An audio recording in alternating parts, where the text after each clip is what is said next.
Berkey. I'm the co-founder of a scholarship search engine and student resource platform called Access Scholarships, and here are my 5 tips on how to successfully ride the emotional highs and lows of being an entrepreneur. Let's get right to it.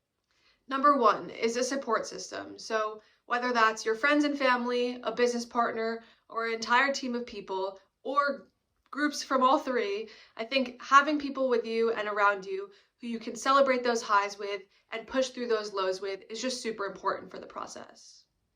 Number 2 is to create a healthy balance. So like with most things, there's going to be parts of the process that you absolutely love doing and parts of the process that you probably don't love doing so much. I know I can think of a few sides of each coin, specifically in what I do every single day.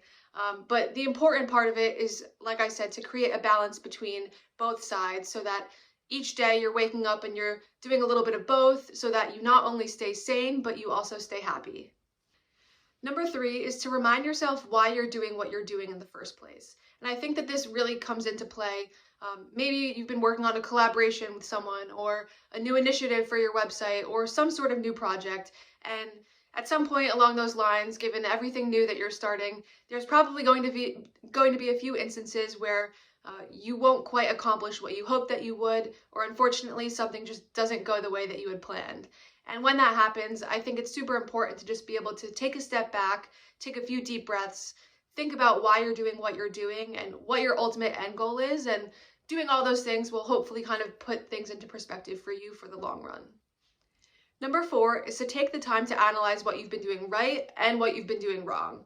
So there have been so many times throughout the past few months since I've been running Access Scholarships where I've made a mistake and I haven't written down whatever it was that I made the mistake about, or I did something right and I didn't write down what it was that I actually did right. So I kept making those same mistakes again, or I failed to continue to implement whatever that successful thing was over and over again.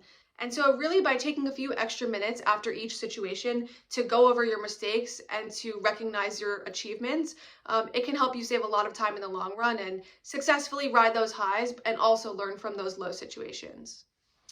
And number 5, but last but not least, is to include your users in the journey and simply just enjoy the ride.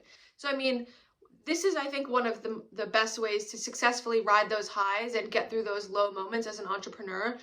Sharing those milestones with your users, not only does it make you more authentic as an entrepreneur and as a business to be vulnerable with your consumers, but I think it's also just really great to be able to celebrate those milestones with them when they come along, whether that's a product launch or maybe you designed a new website for your brand, and celebrating those things not only with your business partners and your friends and family, but also with your end users so that they can celebrate and enjoy that with you.